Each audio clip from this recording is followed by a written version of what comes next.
জন্ম নয়, জয় আসে মেধা দিয়ে। এই বিখ্যাত উক্তিটি যে মহান ব্যক্তিত্বের, তার আজকে শুভ জন্মদিন, বাবা সাহেব আম্বেদকর। একদিকে সংবিধানের স্থপতি হিসাবে তিনি যেমন পরিচিত, অন্যদিকে সমাজের নানান বিতর্কের কেন্দ্রবিন্দু এই আম্বেদকর স্যার। কে তিনি? আজকের এই ভিডিওতে তোমাদের কাছে বি আর আম্বেদকরের কিছু গুরুত্বপূর্ণ তথ্য উপস্থাপন করতে চাই, তাই আজকের এই শোটি তোমাদের জন্য। তিনি কি জাতির নেতা, নাকি শুধু একটি সম্প্রদায়ের প্রতিনিধি? কে বাবা সাহেব আম্বেদকর? আমরা কি তাকে সঠিকভাবে জেনেছি? আমরা কি তার সঠিক তথ্য জেনেছি? আজকের এই ভিডিওতে তোমাদের সামনে বাবা সাহেব আম্বেদকরের জাতীয় নেতা এবং সম্প্রদায়ের প্রতিনিধিত্ব নিয়ে যে সংশয়, আজকে তার সমাধান করার চেষ্টা করব মাত্র 5 থেকে 6টা মিনিটে। তাই প্রত্যেককে বলবো, এই অজানা তথ্য তোমার কাছে থাকুক, তুমি আরো যাতে মানুষ চিনতে পারো।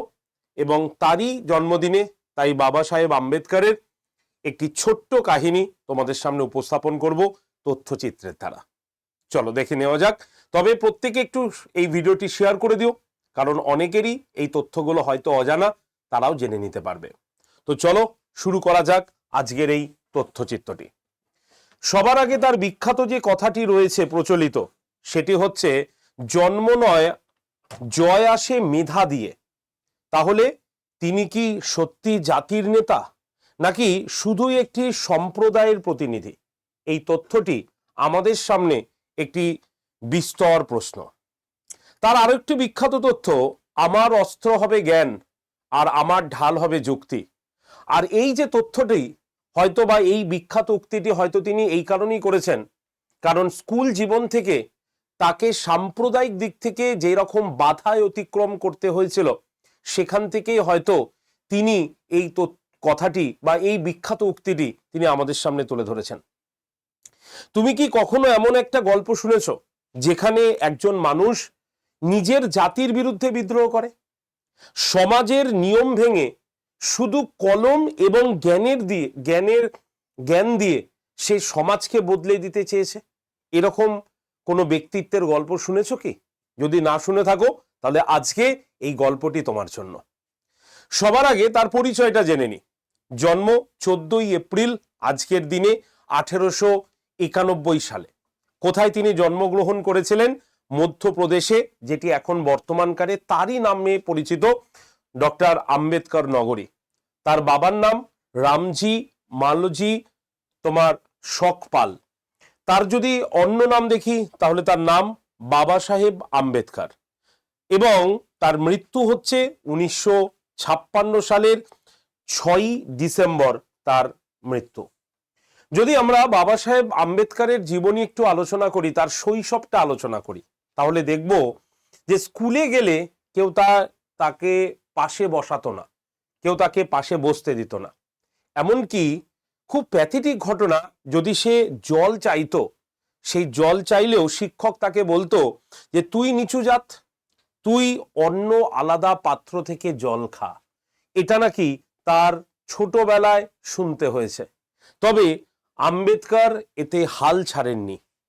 একদিন তিনি বলেছেন, একদিন এমন কিছু করব যাতে এই সমাজ আমার পরিচয় দিয়ে নয়, আমার কাজ দিয়ে আমাকে চিনতে পারে।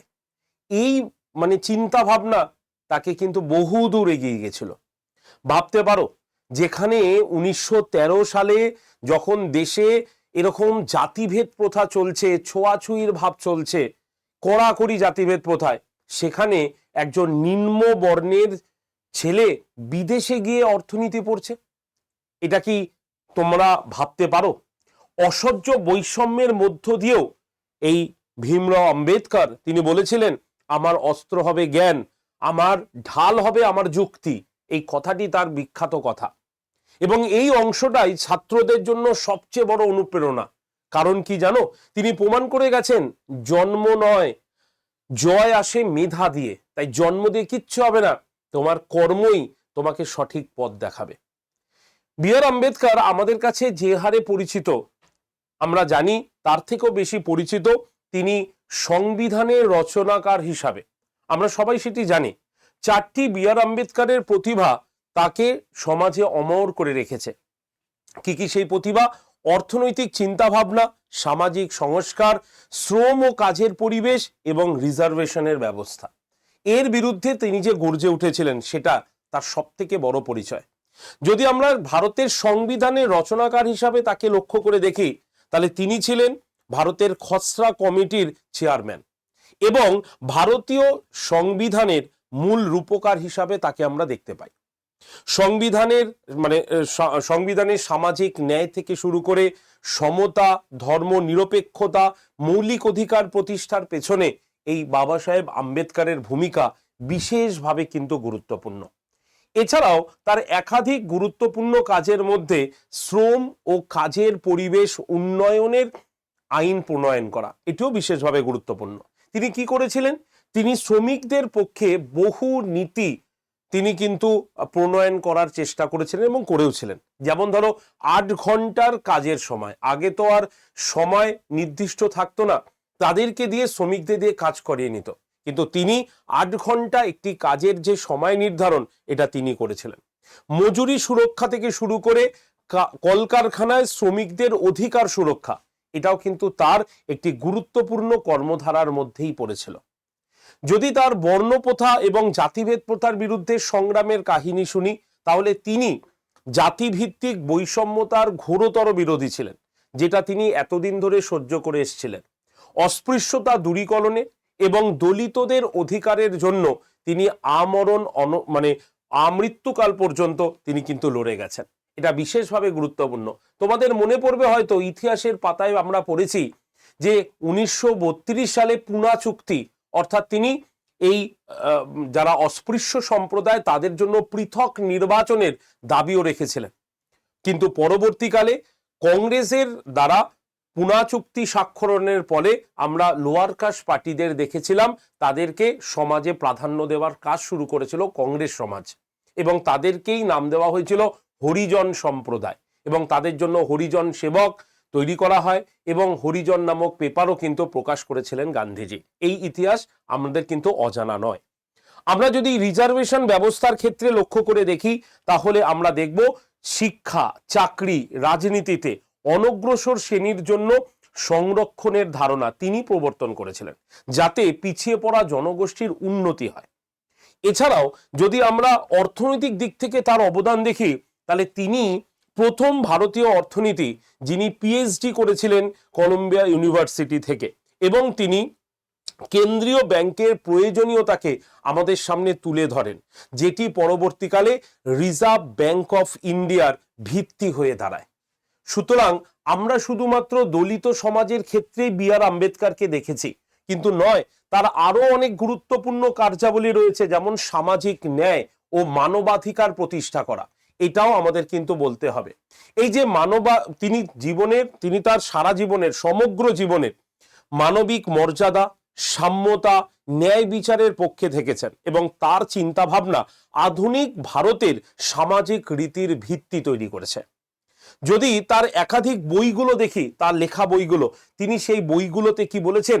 তিনি বলেছেন হিন্দু সমাজে জাতিভেদ প্রথার বিরুদ্ধে তিনি তীব্র সমালোচনা করেছেন। যুক্তিবাদী মানসিকতার দ্বারা তিনি সেগুলোর বিচার করেছেন।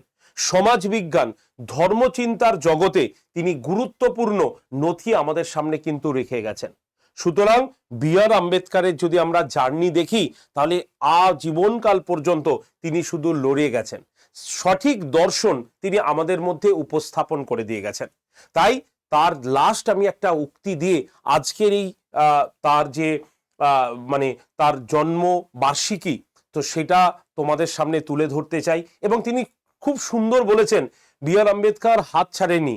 তিনি বলেছেন, একদিন এমন কিছু করব যাতে এই সমাজ আমার পরিচয় দিয়ে নয়, আমার কাজ দিয়ে আমাকে চিনবে, এবং এটাই সত্যি প্রমাণিত হয়েছে। তাই বি আর আম্বেদকর শুধুমাত্র আমাদের কাছে একজন সমাজের উপকার হিসাবে নয়, একজন সংবিধান রচনাকারী হিসাবে নয়, একজন মানে অস্পৃশ্য দূরীকরণের ক্ষেত্রে তার ভূমিকা হিসাবে নয়, তিনি আমাদের কাছে একজন পথ প্রদর্শক হিসাবে তিনি আমাদের সারা জীবন শ্রদ্ধার পাত্র হয়েই থাকবেন। তাই তার জন্মদিনে আড্ডা 247 বেঙ্গলির তরফ থেকে, সকলের তরফ থেকে সশ্রদ্ধ প্রণাম, এবং আশা রাখবো এই যে তার বিখ্যাত উক্তি আমাদের শিক্ষার জগতের ক্ষেত্রেও অনেক বেশি আলো দেবে এবং তোমাদের প্রভাবিত করবে তোমার পরবর্তী ডিসিশনগুলো নেওয়ার ক্ষেত্রে। তো সকলে সবাই মিলে আমরা 1 মিনিটের বি আর আম্বেদকরের সম্পর্কে তার জন্মদিনের উইশ করে আমরা আজকের এই সেশনটি শেষ করব।